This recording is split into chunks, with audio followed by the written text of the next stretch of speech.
And now,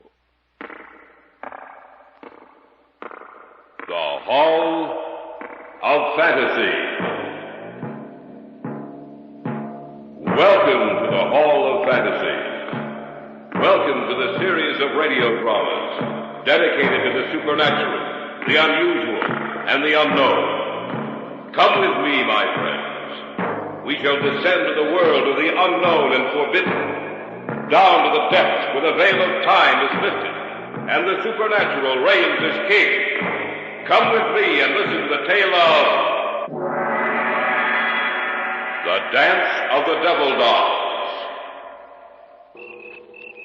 Hello? Anyone out here? You don't think... I don't know what to think, Chuck. We'd better take a good look around. There's something strange about this whole setup. I don't know... Emery. What? Look. It's him. Come on. No wonder he didn't answer us, Chuck. You mean? That's right. He's dead. In just a moment, the Hall of Fantasy will present The Dance of the Devil Dolls. And now for our story. An original tale of fantasy by Richard Thorne entitled The Dance of the Devil Dolls. Have you heard of avoutement? Literally, the word means face image. The practice of avoutement is as ancient as Egypt and Assyria, and still found from Ceylon to the United States, Europe to Africa, South America to Scandinavia. A figure is made to resemble that of a hated enemy, then methodically injured or destroyed, resulting in pain and death for its human counterpart. Charles and I had gone up for a weekend of fishing. Saturday night at dusk, when the sky had dulled from blue to gray, and the gray was shading darker every minute, we were walking back up to the cabin. Not a bad haul, huh, Emery? For you, not for me. I'll bet you the smallest of those 3 bass weighs over 4 pounds. What bait were you using? A spoon. Fish just wouldn't leave it alone. Anyway, we'll have a good fish dinner tonight. And maybe tomorrow my luck will change. Well, I hope so. What time is it? About 9. We've been out 5 hours. Chuck, Yeah? there's someone coming down the trail towards us. Where? Oh, yes, I see. Can't be going down to fish this late. Oh, we can't tell. Some guys really get the bug. There's a guy I know named Lloyd Erskine who will fish off... Excuse me, gentlemen. He means us. Wonder what he wants. Excuse me, gentlemen. I lost something. I wonder if you found it.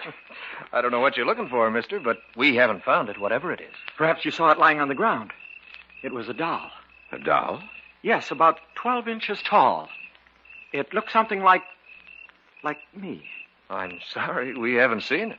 Of course, you can always buy your daughter It doesn't belong to my daughter. Oh. Well, we haven't seen it. Are you staying at a cabin on this lake? Yes. Only until tomorrow night.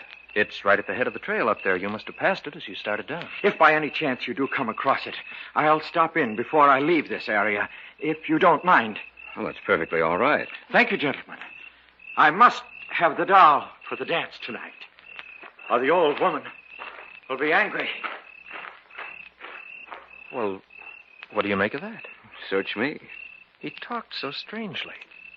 I must have the doll for the dance tonight, or the old woman will be angry. I think he's off his rocker. Well, it's not our worry, Emery. Come on, let's go.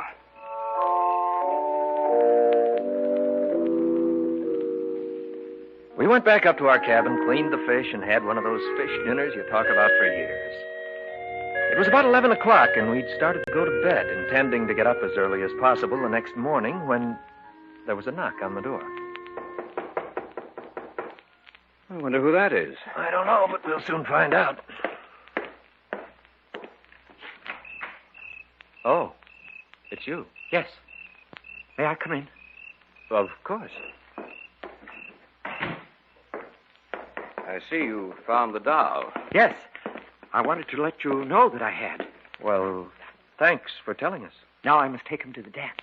Well, the dance ought to be just about over. Oh, no, it hasn't begun yet. Well, you'd better get there or your wife will be angry. You misunderstood me. I said the old woman, not my wife. You see, I'm not married. Oh. I hope you'll forgive me. I see that you're just about ready to retire, but I'm afraid. Afraid? Of what? The old woman is already angry with me. I told her I'd lost the doll, and she swore that if I didn't find it, she'd kill me. That's why I've come to you. If you hear that I'm dead tomorrow, that I committed suicide, you'll know it's not the truth. If I could only get in touch with Dr. George Kaltman, he could help, but I'm caught up in something I can't stop, and it's too late to get out now. I've tried, but... Oh, my head! You dropped your doll. I didn't drop it. She caused it to move. She doesn't want me to talk. I've said too much already. I must go now. Here's your doll. Thank you. Remember what I told you. If I'm dead tomorrow, it's murder. Good night, gentlemen. After he dropped the doll, did you get a good look at him, Chuck? Yeah. The doll hit the floor on its forehead.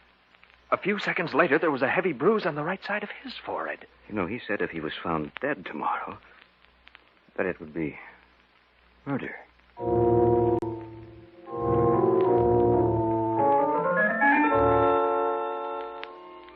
It was about 11:30 when we finally got to bed.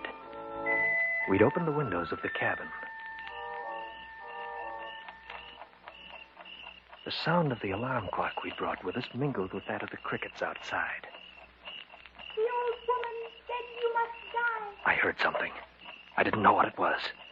It sounded strangely like words, but they were uttered in a voice so tiny and shrill that I thought I was imagining things. But then, I heard his voice. No, I won't die. That'll help me. Emery, I didn't know you were awake. I couldn't sleep. I thought I heard a tiny little voice. I I thought told quiet. them about her. They know. The old woman will take care of them, too. But I'm not going to die. I'm not going to... Ah!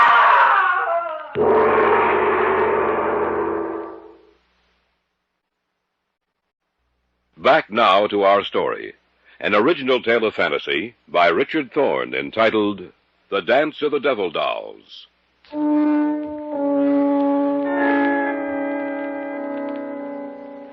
Charles and I had retired for the night, but neither of us could sleep.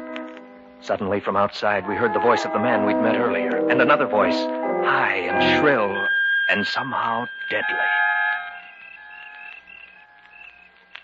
The old woman will take care of them, too. But I'm not going to die. I'm not going to... Ah! What's going on out there? We'd better take a look. With a pair of pants and some shoes on. Remember what he said about dying? Yeah. You ready? Yes. All right, let's go. Beginning to think that guy belongs in an institution. Maybe, maybe not. I think his scream came from the left. I'll take a look over there, then. Didn't tell us his name, did he? No. Well, I'll try calling him. Anybody out here? Hello? Anyone out here? You don't think... I don't know what to think, Chuck. We'd better take a good look around. Something strange about this whole setup. I don't know it. Emery. What? Look. It's him. Come on. No wonder he didn't answer us, Chuck. You mean That's right. He's dead. that little doll that looks so much like him? I don't see it anywhere around. Neither do I. You know, Chuck, it sounds crazy to say it, but that shrill, high little voice we heard... You're letting this thing run wild with your imagination, Emery. Even though it looked like him, it's just a doll, nothing else.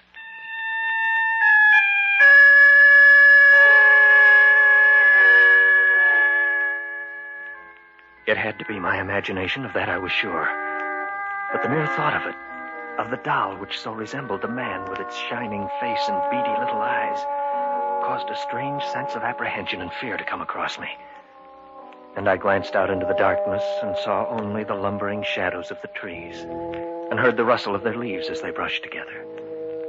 I saw nothing, yet I had the feeling that something with beady little eyes was watching us.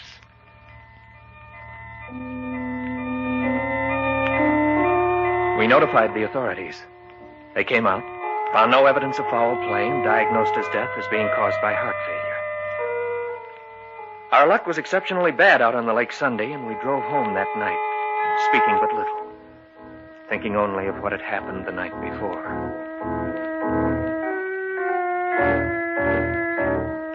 About 10 days after we returned to the city, both Charles and I were home one evening.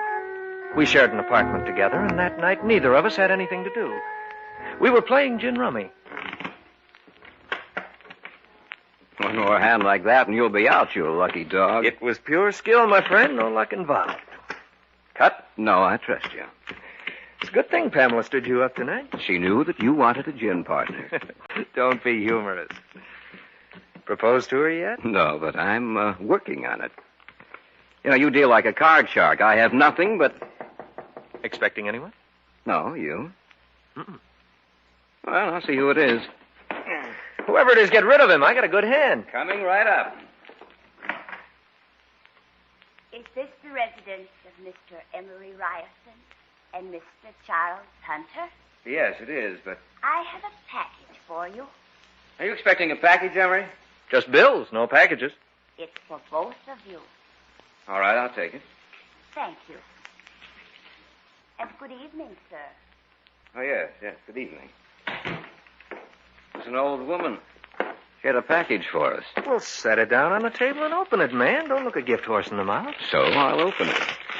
Oh, it's wrapped very well. Maybe it's a bottle of scotch. Who is be sending us a bottle of... Someone has a real fine sense of humor. It's like the doll that fellow had with him. It's the same doll.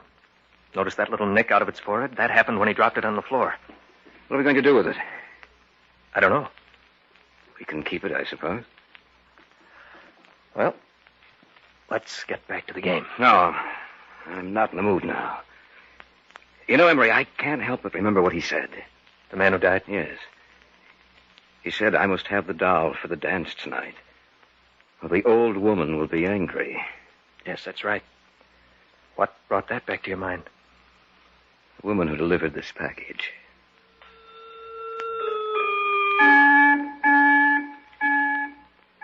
We put the lid back on the box and left it on the kitchen table with the cards we'd been using. Neither of us entered the kitchen again that evening. We went to bed a short time after 12. Again, I was restless and couldn't sleep. I had the same feeling I'd had that night in the cabin. And I remembered the words I'd heard spoken in that unearthly little voice. The old woman will take care of them, too.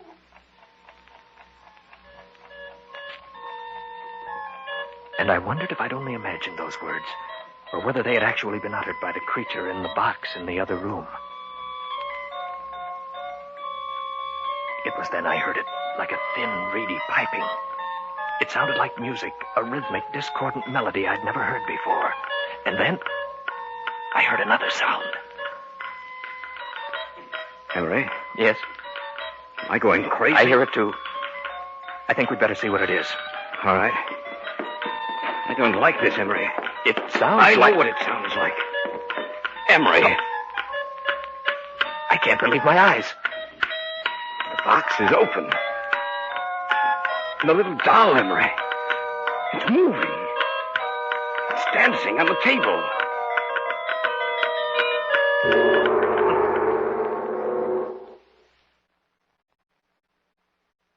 Back now to our story. An original tale of fantasy by Richard Thorne entitled The Dance of the Devil Dolls. Charles and I couldn't believe our eyes, for the scene before us was as bizarre and fantastic as the wildest dream of an insane imagination. It's moving. It's dancing on the table. Yes, I see it. This is something that... I'm going to destroy that thing. Be careful. Look out, Chuck. It's running. I'm going to get it if it's the last thing I do. It's running over toward the window. It's gone. Gone through the glass. Maybe it's down there on the sidewalk. It's possible, but that's a 2-story drop. I can't see it. No, Emery. It's gone. They turned again to the old woman.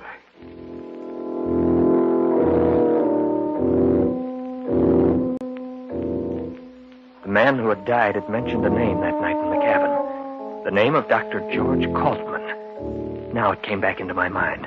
Kaltman was associated with occult research. If Kaltman could have helped the man who died, perhaps he could explain what was happening to us. We got in touch with him and made an appointment for the following evening.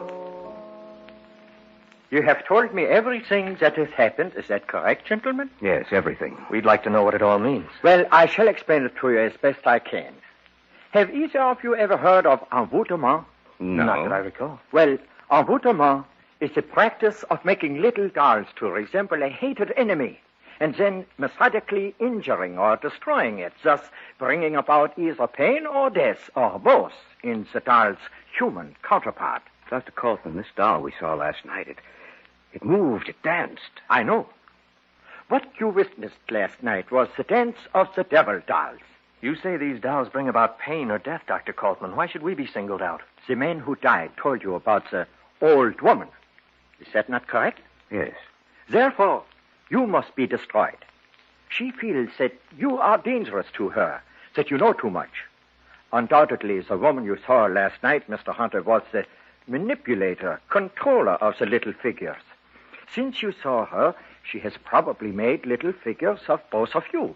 But before it will live and be subject to her will, she must have a part of you, a lock of your hair, a fingernail clipping, anything that will make yours and the doll's identities one and the same.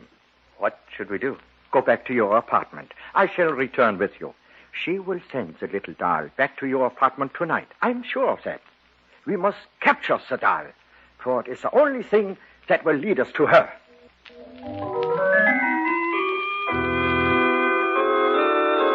Coltman, Charles, and I returned to our apartment and took up our vigil in the bedroom, for that was the place the doll and the old woman would expect us to be.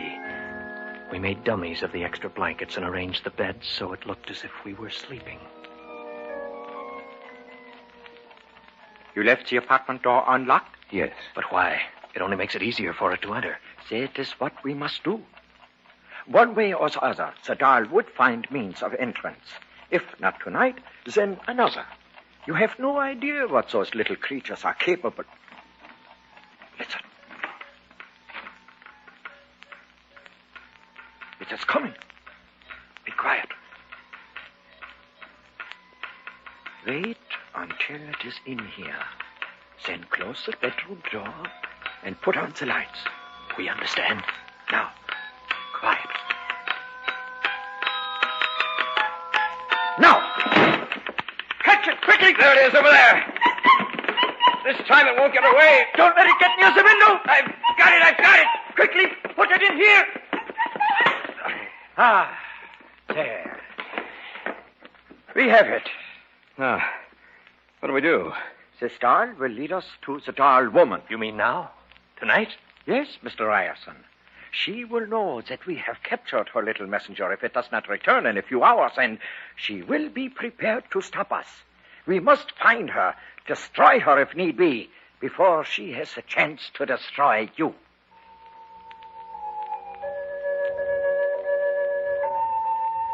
Then began one of the strangest sights I've ever seen. Coltman took the doll out of the box in which we'd imprisoned it, tied its arms and legs while it writhed and twisted in his hand. Then he began speaking to it, softly, rhythmically, slowly putting it into a hypnotized sleep. The eyelids of the little figure finally closed, and it was in an hypnotic trance. Sleep and tell me. Now, listen to me. You must tell me where your mistress is. You must tell me where your mistress is. The house of dolls. The House of Dolls. It's a strange answer. Not so strange, my friends. I know what it means. What is it? She's a diabolical person, this doll woman. The House of Dolls is a toy shop with rare and unusual dolls. What better place to hide? No one would suspect what was behind those burning eyes of hers. I myself have purchased dolls for my little granddaughter from her. We must go there immediately. We have no time to lose.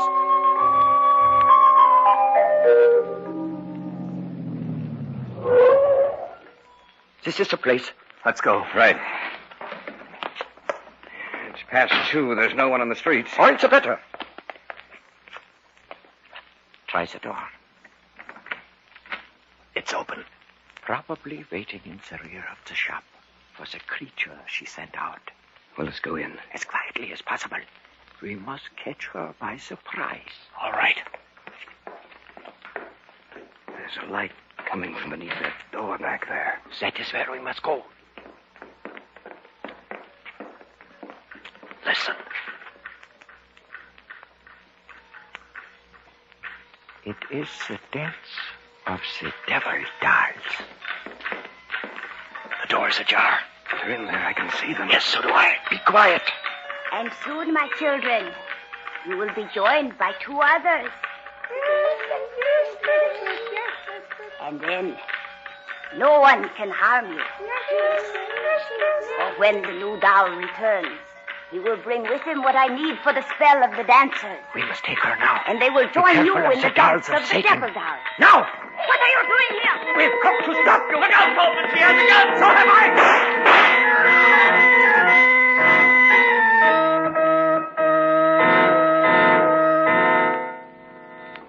She is dead. She will cause no more harm. Seems strange to see those little creatures on the floor. All of them so quiet and still. And just a short while ago. They were participating in the dance of the devil dolls. Yes. Do not feel pity for them, Mr. Hunter. The dolls did not really live. They were a creation of evil, sparked by the malevolence of the old woman. When she died, they died with her. Perhaps the humans they resembled will rest quietly now.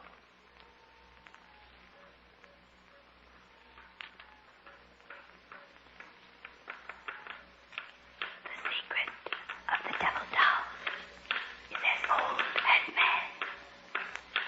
It is lost now, but it will be found again. Then, once again, you will hear the dance of the devil doll.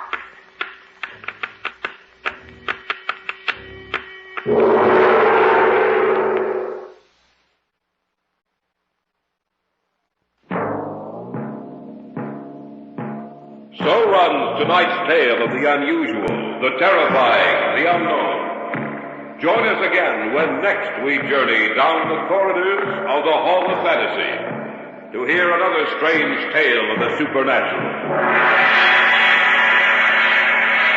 All characters and events portrayed in these programs are fictional, and any similarity to actual events or persons, living or dead, is purely coincidental.